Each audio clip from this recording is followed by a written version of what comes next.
Hi and welcome to another Huddle Breakdown Extra Time.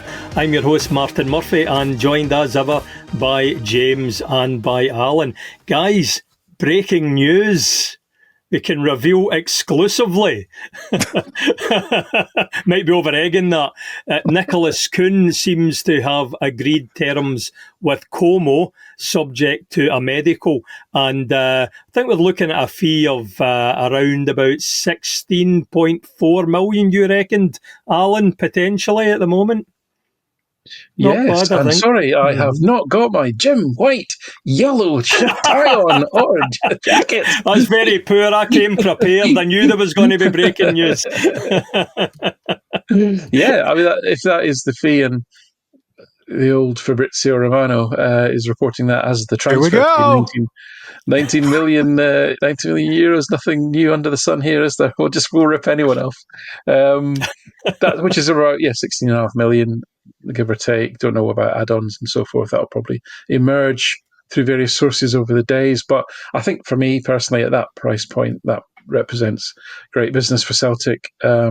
Again, assuming the money's wisely invested, that's always the caveat. But for a player of his age, I don't think Como will get much resale value there unless he has an absolutely incredible first season and they flip him pretty quickly. It's an interesting one. They've come up from Serie B. Fabregas is their manager. They're clearly a team that's really going for it. A lot of young players that they've signed. Kuhn's probably one that's for the here and now. And I think this is the topic that we're going to come back to again and again over this transfer window. The need to realise that I'll keep talking about value, and I won't be fixated by age. I won't be fixated by wage or age.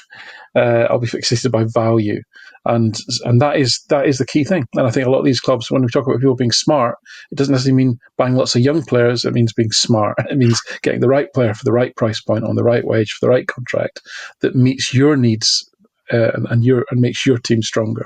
And that can come in many shapes and sizes, even potentially Shankland sizes, which I think is a unique size in football. So all that and more to come. But I was going to say, Alan, you tease. Yes, you tease. It's a yes from me. That makes sense.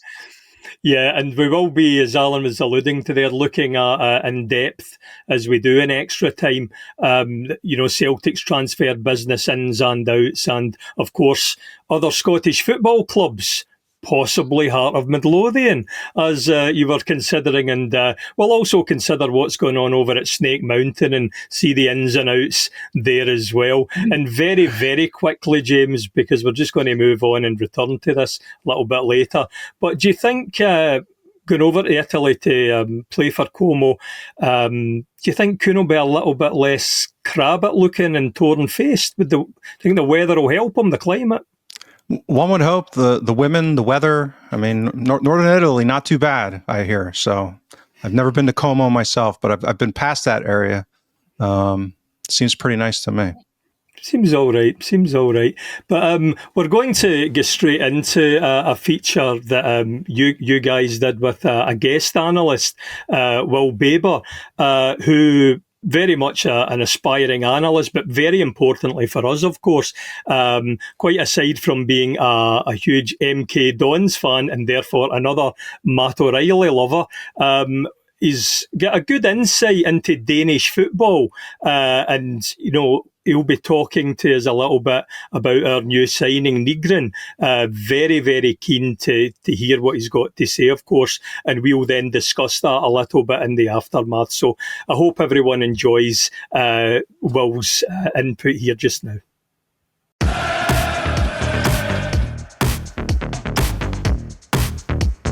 Okay, we are continuing to welcome guest analysts onto the Extra Time program and across the Huddle Breakdown platform. And we are thrilled to welcome Will Baber, who is we'll call him a Danish football fan, and more specifically a Nordsjælland admirer and fan. I think it's as your second team is what you told us, Will. I think, and our audience will quickly find out that he doesn't speak Danish, or he doesn't sound Danish, but he's here to help us decipher this new guy we just signed, Benjamin Nygren.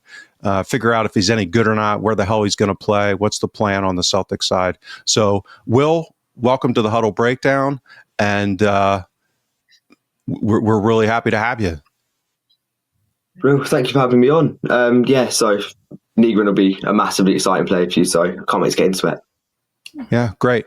Well, first of all, maybe just a little bit of background for our audience on who you are, how it is that you're following Danish football generally, and you're familiar with Nygren at Nordsjælland. Just that little bit of perspective, and then I'll kick it off to Alan for some Nygren-specific questions.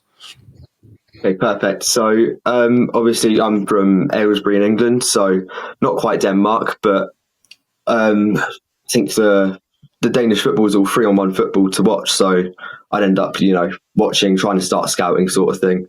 And I sort of fell in love with FCN from there. And, I've got a massive infatuation with Danish football, and Nygren is absolutely one of my favourite players and all that. So it's a massively interesting topic for me.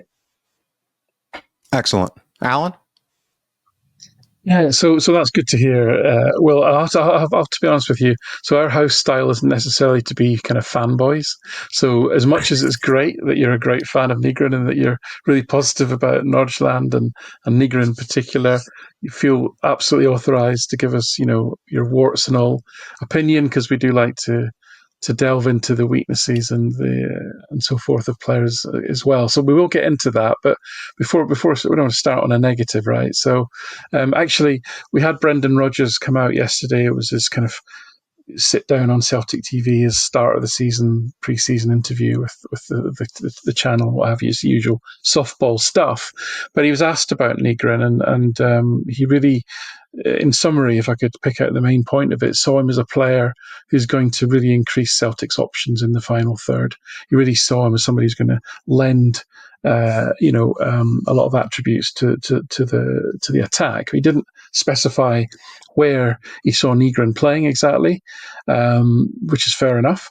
But I guess from your much greater experience of watching Nygren play, given that, as we say, Celtic have over the past few seasons played a sort of 4-3-3, a very high pressing, a high line, a very aggressive counter press, a very possession-based, controlled football.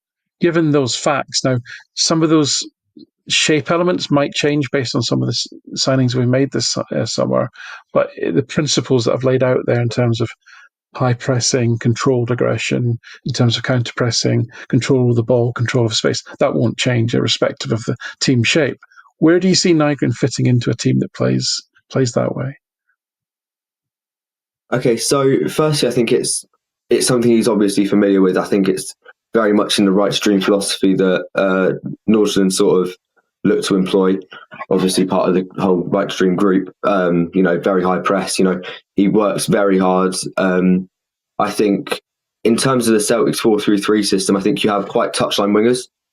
Am I right? We have had over the last couple of seasons, yeah. That may change next season. So, we're going to end up having two fullbacks that are going to be very, very wide. And I think next season we'll move towards more inverted wingers, which is why Nygren, again, it seems quite interesting. Yeah, so I think in terms of the system that I've seen you play most often, he'd probably be most suited to that right central midfield slot. So, pushing up quite high into those half spaces, but also picking up pockets where needed and drifting across channels. But if you have your fullbacks kind of coming high right onto the wing, he could definitely play as that inverted winger. And in terms of your press, I think FCN would have very, very narrow wingers and look to suffocate teams through that. But I think Celtic's wingers are a little bit wider when pressing, so it might be a little bit of an adaptation there. But he's really good in that high press, counter press. Look to suffocate players, push them into corners, so he would fit in really well there. Right, so more of we ended up playing. You'll probably remember Matt O'Reilly, another Fulham graduate.